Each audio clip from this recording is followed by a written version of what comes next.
今天为你解读的是《永恒的活火》。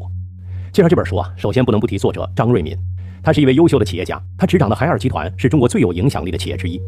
虽然这些年随着新经济业态的变化，海尔的地位已经不再那么显赫，但它仍然是中国企业的一个标杆。要知道，海尔曾经连续14年被评为全球家电行业的第一品牌，到2023年仍然是中国市值和收入最高的前3名家电企业之一，净利润更是名列榜首。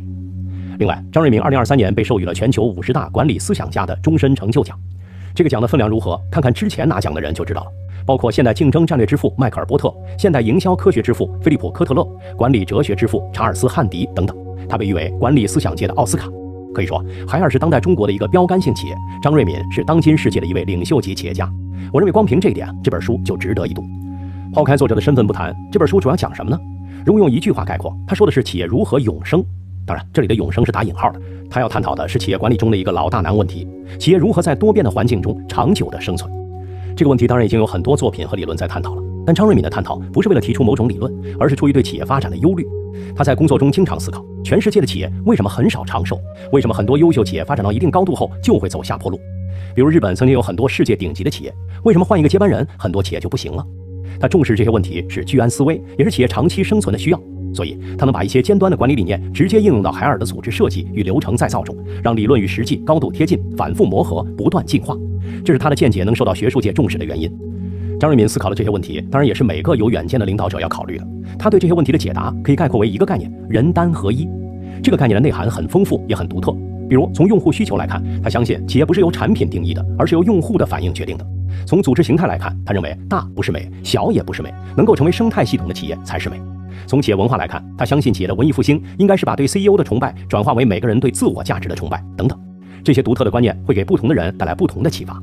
如果你是一名创业者，你可能会发现，在当下遇到的很多问题，张瑞敏在很多年前就给出了答案。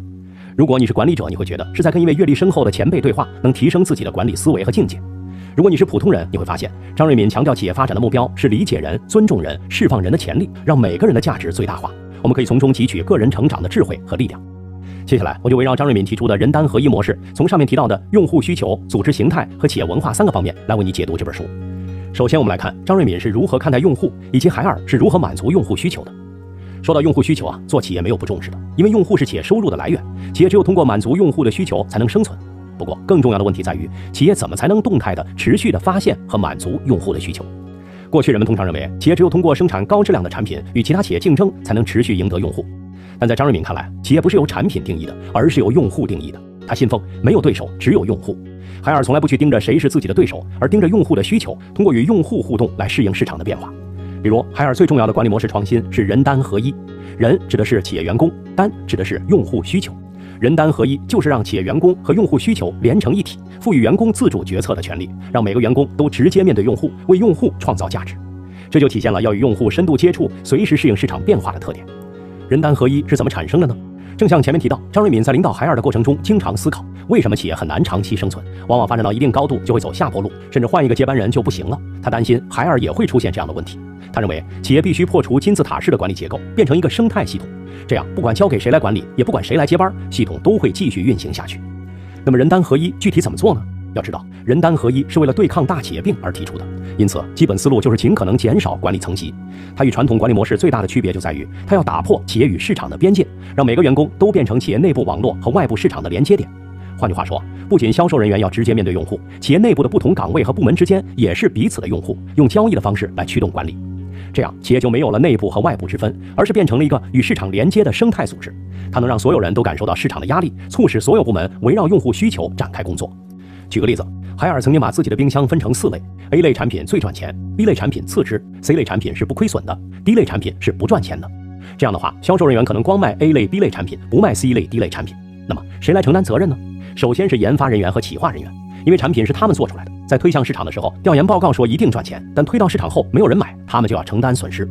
营销人员也一样，他不是卖得动就卖，卖不动就降价，而是货进了以后，如果形成库存，他就要负责。这样研发、制造、营销3个部门就绑在了一起，直接面对市场，接受用户的检验。用张瑞敏的话说，就是把使用胡萝卜和大棒的权利都交给用户。你可能知道，丰田的全面质量管理追求的是零缺陷，强调把产品质量做到极致。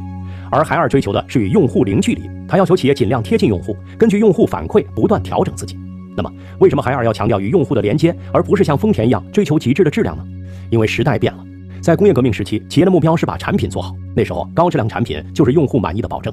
但在信息时代，用户不仅看重产品的功能和质量，更看重产品带来的体验。比如，现在的用户不只是买一台冰箱，他们希望这台冰箱能连接有机食品供应商，帮他们提供健康的饮食方案。这时候如果企业仍然只关注产品本身，可能就会像很多日本企业一样，尽管质量优秀，在市场上却越来越难。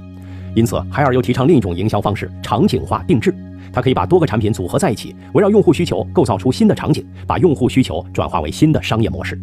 比如，海尔的衣联网原本只卖洗衣机，但现在已经整合了13个行业的产品和服务。用户不仅在上面买洗衣机，还买衣服、鞋子、洗涤剂等等。因为衣联网会告诉他什么衣服适合用什么洗涤剂，什么洗涤剂适合用什么洗衣机等等，这大大提升了用户的体验。再比如阳台场景，最初用户只是把洗衣机放在阳台，但现在需求多样化了，有人想要健身阳台，有人想要喝茶阳台，甚至是绿化阳台等等。海尔通过产品配套就能满足这些个性化的需求。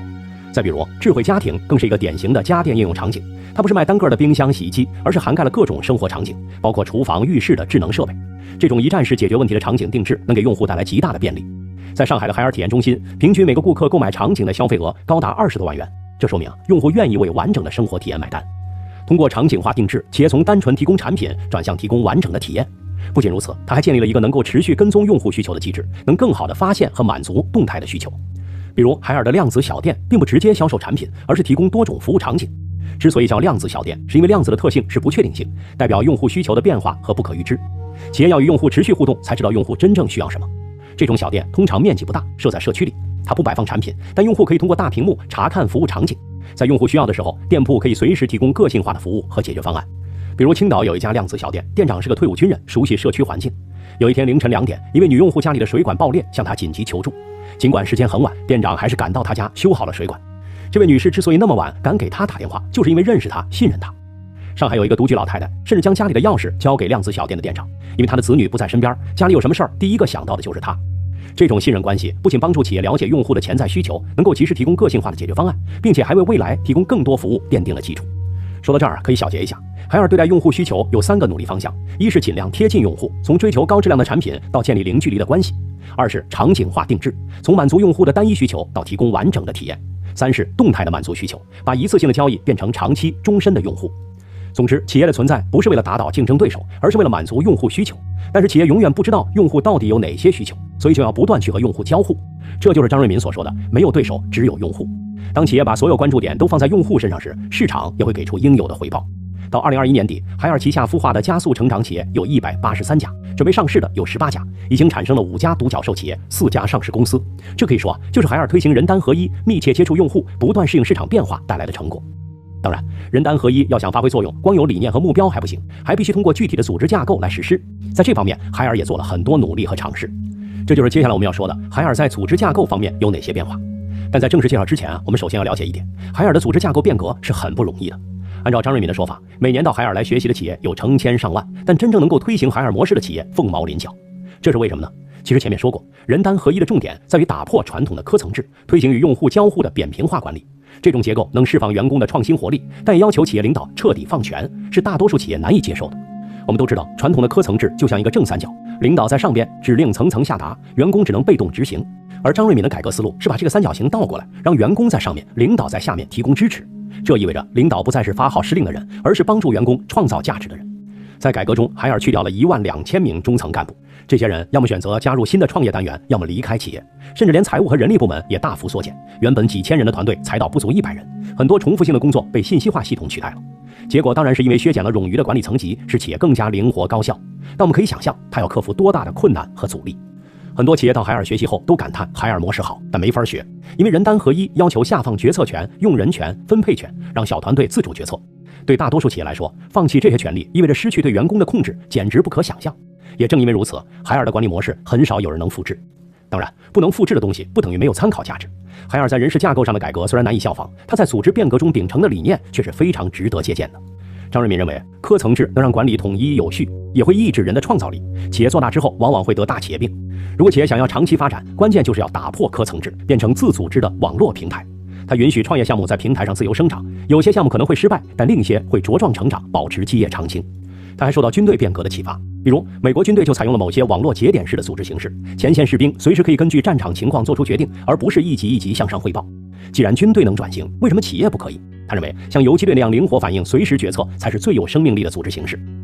凯文·凯利有句名言：所有的企业都难逃一死，所有的城市都近乎不朽。因为企业往往不是一个开放的生态系统，而城市则是一个系统。因此，张瑞敏希望把海尔打造成像热带雨林一样的生态系统，能包容不同生物的进化成长，而不是一个封闭的有围墙的花园。所以，企业不仅要内部去科层化，还要开放外部，形成一个协同进化的生态系统。只有这样，组织才能不断适应变化，保持长久的活力。正如张瑞敏所说，大不是美，小也不是美，能成长为生态圈的企业才是美。那么，企业靠什么来构造一个有活力的生态圈呢？这就要说到海尔的基本业务单元了。海尔的业务单元有很多称呼，最初叫做创客，后来叫做小微，现在又变成了链群。因为人单合一从2005年诞生后，也在不断进化，已经从最初的 1.0 阶段发展到现在的 4.0 阶段，所以他们的名称也有变化。但不管怎么变，他们的定位都是构造商业生态系统的网络节点。经过组织结构调整，海尔变成了创业平台，员工可以自主组成一个个小微团队，每个小微大约有8个人左右，他们拥有原本属于 CEO 的决策权、用人权和分配权，收入与他们自己创造的市场价值直接挂钩，完全取决于满足用户需求的能力。小微团队没有传统的上级指挥，只有用户，一切以创造用户价值为中心。小微可以自由组合，形成链群，灵活响应市场需求。举个例子，原来市场需要的产品由总部管理，层层下达，流程繁琐。而现在，面向市场的小微与负责生产的小微组成链群，就可以直接协商，快速行动。这个模式让产品销量的增长率从原来的 8% 提升到 30% 以上。以前开发新产品需要层层审批，现在由小微和链群自主决定，只要有市场需求，他们就能快速投入资源并承担风险。如果产品成功，收益超出的部分由小微成员共享；如果失败，亏损也由小微负责。这种对赌机制促使小微更加敏捷地应对市场变化。以海尔的洗衣机小微为例，过去开发一代新产品需要半年甚至1年，而在小微模式下，他们用了2年时间开发了6代新产品。他们通过与用户持续互动，快速迭代产品，有的产品在上市当天就卖出了40万台。这种销售额为小微成员带来了直接的增值分享，因为他们为用户创造了价值，就能共享这份回报。相比传统企业中员工只能拿固定工资，在小微里，员工看到自己创造的价值能直接转化为收益，大大激发了他们的积极性和创造力。总之，在张瑞敏看来，企业结构不管怎么复杂怎么变化，再造流程的关键还是人。所有企业的问题都能归结为组织和个人目标不一致。他希望通过消灭科层制，创建灵活自主的小微团队，把企业变成一个开放的生态系统，一个网络化的创业平台，让企业能够生生不息，让员工充分实现自我的价值。回过头看，海尔的组织架构变革是非常大胆和超前的，这个过程其实非常艰难，它不断受到外界的质疑，以至于他们也无法确定究竟能不能成功，会不会失败。那么他们是靠什么来坚定信心和克服困难的呢？这就是接下来我们要说的海尔模式背后的企业文化是什么，或者说张瑞敏是如何看待企业和个人发展的。乍一听啊，这好像是2个问题，但其实它们是紧密相连的。一个企业的文化总是和领导者的价值观分不开的，尤其是在根本性的问题上，领导者的价值观直接决定了企业的方向和运行方式。所以要真正理解海尔的企业文化，必须先了解张瑞敏的价值观。在企业发展上，张瑞敏的思考主要体现在3点：如何看待领导，如何看待员工，如何看待人性。首先，关于领导者，张瑞敏当然认同他们对企业发展的重要性，但他也发现传统的管理模式在接班人问题上存在很大隐患。就像之前提到的，张瑞敏提出人单合一是为了寻找企业长久发展的方法。他发现很多企业的衰败根本原因就是接班人问题，像通用电气、阿尔卡特、朗讯这些大企业都碰到了这个问题。即便选出的接班人能力不错，但他们缺少创始人的激情，这种创业精神是无法靠培训学会的。接班人最多只是创始人思维的复制品，很难真正超越。而一旦企业做大，就容易陷入大企业病，比如机构臃肿、官僚主义严重和用户脱节，最终导致企业走向困境。所以张瑞敏认为，想让企业持续发展，首先要改变组织结构，其次要让每个人都成为创业者。但每个人都能成为创业者吗？张瑞敏相信这一点。在他看来，每个员工都有成为企业家的潜力。有一件事让张瑞敏感触很深。很多年前，车间里有一个工人表现特别好，大家都觉得他是想多挣钱，于是领导决定奖励他一些钱。但出乎意料的是，这个工人说，能不能不给我钱，换成在海尔人杂志上表扬我一次。这件事让张瑞敏意识到，职位高低不重要，每个人都渴望被尊重和认可。很多人真正看重的不是物质奖励，而是个人价值的肯定。每个人都有创造价值和努力创新的巨大潜力。张瑞敏的这种看法反映了他对人性的深刻理解。他认为企业发展的核心在于解放人性，这也应该是企业管理的最终目标。过去的管理理论，无论是 X 理论、Y 理论还是 Z 理论，最终都绕不过人性的问题。张瑞敏的看法是，没有所谓人性本善或者人性本恶之分，关键在于企业提供什么样的环境，员工就会成为什么样的人。因此，企业管理的核心在于如何解放人性，最大化的释放每个人的潜能。他认为，传统的管理模式过于强调效率和质量，却往往忽视了人的价值。他借鉴文艺复兴的精神，强调企业应从人的角度出发，解放员工的创造力。员工不应该被视为实现商业目标的工具，而是企业发展的核心。管理变革应该让员工成为自主驱动的自主人，不仅为企业工作，更是为自己的成长和创造力负责。企业的文艺复兴就是要把对 CEO 的崇拜转化为每个人对自我价值的崇拜。说到这里也就明白为什么张瑞敏如此坚定地推行人单合一了。因为人单合一把企业看作一个生态系统，而不是简单由螺丝钉和零件组成的机器。企业的成功不仅体现在赚钱上，更重要的是能否帮助每个人发挥出最大的价值。企业的生态发展意味着个人和集体共同成长，个人价值的实现会推动整个生态系统的繁荣。要知道，每个人都渴望被尊重和认可，但不一定会直接表达出来。而海尔的人单合一就是通过激发每个人的潜力，给他们展示自我价值的机会，让所有员工都能感受到尊重，并通过个人的成功带动整个企业的发展。反过来，我们就能明白为什么在人单合一模式中建立自我驱动的机制至关重要。这种机制要求每个员工都能发挥自主性和创造力，同时自发组织起来，形成协同效应，推动企业不断创新。正如德鲁克所说，每个人都应该成为自己的 CEO。自我驱动机制就像量子管理中的量子自我，每个人既是独立的自我，又是为他的自我。独立的自我意味着员工不是对领导负责，而是对用户负责，创新也是为了用户。而为他的自我强调员工可以为了共同的目标自发合作，协同完成任务，就像水母捕食一样，充满了默契。这样看来，优秀的领导者不仅自己要具备企业家精神，还要让每个员工都拥有这种精神，能让所有人成为企业家，才是真正的企业家精神。